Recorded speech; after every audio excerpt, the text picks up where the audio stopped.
नमस्ते, आप सभी को स्वागत है कि नए वीडियो में। जो भी स्टूडेंट इस बार क्लास 12th में है और बोर्ड एग्जाम देने वाले हैं और आपका भी सब्जेक्ट साइकोलॉजी है, तो प्लीज़ आप लोग इस वीडियो को अंत तक जरूर देखिए, क्योंकि आप लोग पूछ रहे थे कि सर हमें बताइए कि साइकोलॉजी का प्रैक्टिकल कॉपी कैसे लिखे। समझ गए ना?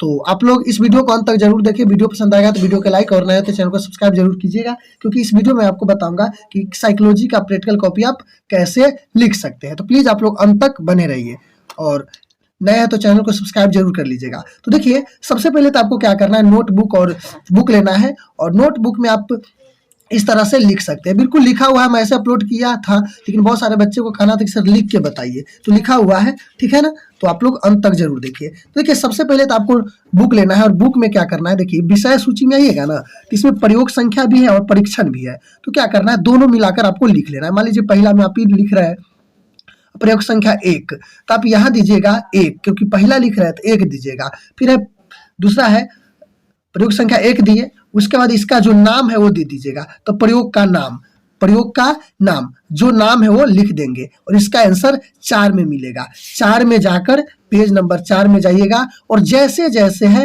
वैसे वैसे आप क्या कीजिएगा, इसको लिख लीजिएगा और कोशिश कीजिएगा हैंडराइटिंग बेस्ट से बेस्ट हो, ठीक है ना? और लिखने के समय आप क्या कर सकते हैं, 2 पेन की यूज कर लीजिएगा। जैसे मान लीजिए हमें ये हेडिंग लिखना है तो ब्लैक पेन से लिख लेंगे और इसका आंसर ब्लू पेन से लिख लेंगे। जो पॉइंट लिखना है वो अलग पेन से लिखेंगे और आंसर उसका अलग पेन से लिख लेंगे, ब्लू से लिख लेंगे। तो इस तरह से आप लिख सकते हैं। फिर क्या करना है, इसी तरह से मान लीजिए ये लिखे, पहले तो पेजिंग कर लीजिएगा, पेज 1 और इधर पेज 2 दे देंगे। हाँ, ब्लैंक पेज होगा, ब्लैंक पेज में आप सिर्फ फिगर बनाइएगा।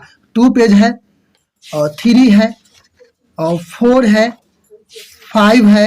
इस तरह से आपको क्या करना है, लिख लेना है। और हाँ, जहां तक अटेगा, जैसे मान लीजिए 1 लिखे, 1 लिखने के बाद आप क्या कीजिएगा, यहाँ तक आपको देखिए अब 5 पेज तक 1 है, 5 पेज तक 1 ही लिखाया है, तो 1 लिखेंगे। अब 2 लिखना है, तो 2 अगर इसमें यहाँ मान लीजिए खत्म हो गया तो इसको यहीं छोड़ देंगे। 2 फिर अगला पेज में लिखेंगे, 2 अगला पेज में लिखेंगे और यहाँ से लिखेंगे। देखिए 2 है प्रयोग का नाम, सिर्फ नाम दीजिएगा, 2 नहीं लिखेगा। प्रयोग का नाम जो है, जैसे यहाँ फिर देखेंगे, पहले तो ये देखना है कि आपको इसमें से कौन लिखना है। 2 में जो लिखना हो प्रयोग वही लिखेगा, ठीक है ना? जो लिखना है वही लिखेगा। अगर मान लीजिए 2 में आपको दूसरा नहीं लिखकर तीसरा लिखने का मन है तो तीसरा लिखेगा, लेकिन यहाँ 2 ही दीजिएगा। अब प्रयोग का नाम क्या था, पहचान एवं अभिज्ञान, तो ये लिखेंगे। तो इस तरह से लिख लीजिएगा प्रयोग। उसके बाद परीक्षण भी है, समझ गए ना?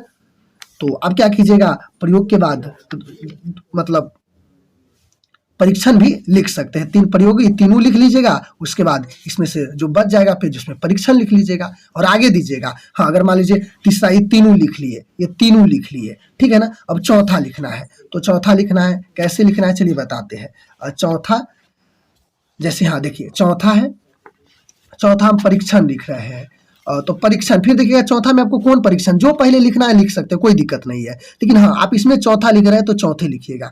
तो चौथा में मान लीजिए यही लिख ले, चौथे वाला पास एलांग परीक्षण, तो इसी तरह से आप लिख लीजिएगा। इसका आंसर क्या है, 13 में है, तो 13 में जैसे जैसे इसका आंसर है ऐसे लिख सकते हैं। यानी प्रयोग और परीक्षण दोनों मिलाकर आपको लिखना है, कॉपी को पैक कर लेना है, ठीक है ना? और पैक करने के बाद इधर आपको क्या करना है, इंडेक्स में आइएगा। इंडेक्स में आइएगा तो क्या कीजिएगा, जो पहला परीक्षा प्रयोग लिखे थे, कौन, मुक्त पुनरुत्पादन विधि अथवा सरल पुनरुत्पादन विधि द्वारा शब्दिक सीखना, तो 1 नंबर देके ये लिख दीजिएगा। और ये कितना पेज में लिखाया है, तो आपको पता है 1 से 5 पेज में लिखाया है, तो ऐसे 1 से 5 पेज लिख दीजिएगा, ठीक है ना? 1 से 5 पेज यहाँ लिख दीजिएगा। अगर मान लीजिए यहाँ हट रहा है तो यहाँ लिख देंगे।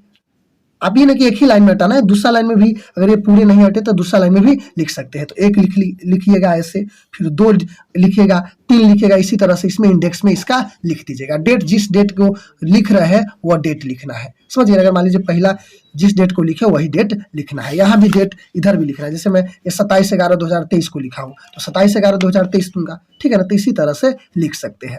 और ये डेट ऑफ सबमिशन छोड़ दीजिएगा, रिमार्क ऑफ छोड़ दीजिएगा। उसके बाद एक सर्टिफिकेट रहेगा। सर्टिफिकेट में आपको क्या करना है, नाम वगैरह, नाम लिख लीजिएगा, क्लास, रोल नंबर होगा तब, नहीं है तो नहीं लिखिए। एडमिट कार्ड आपके पास होगा तभी रोल नंबर होगा। इंस्टीट्यूशन नेम, फिर ये जो सब्जेक्ट है वह लिखना है। उसके बाद यहाँ टीचर इंचार्ज का सिग्नेचर, यहाँ एग्जाम जो आपका प्रैक्टिकल के एग्जाम लेगा उसका सिग्नेचर चाहिए। फिर यहाँ डेट और यहाँ प्रिंसिपल सिग्नेचर चाहिए। फिर एक जगह नीचे आपको क्या करना है, यहाँ स्टम्प है, ठीक है ना, ये सब चाहिए। तो ये सब आप जमा कीजिएगा, उस समय सर जी कर देंगे आपको। तो मुझे उम्मीद है कि आपको समझ में आया होगा, और समझ में आया और ये वीडियो आप सभी को कहने पर बनाया गया। तो चलिए आप लोग अच्छे से अच्छे तरीके से आप कॉपी लिखिए, और किसी तरह के कोई सवाल हो तो आप ज़रूर पूछिएगा। तो चलिए आप सभी को जुड़ने के लिए बहुत-बहुत धन्यवाद। जय हिंद, जय भारत।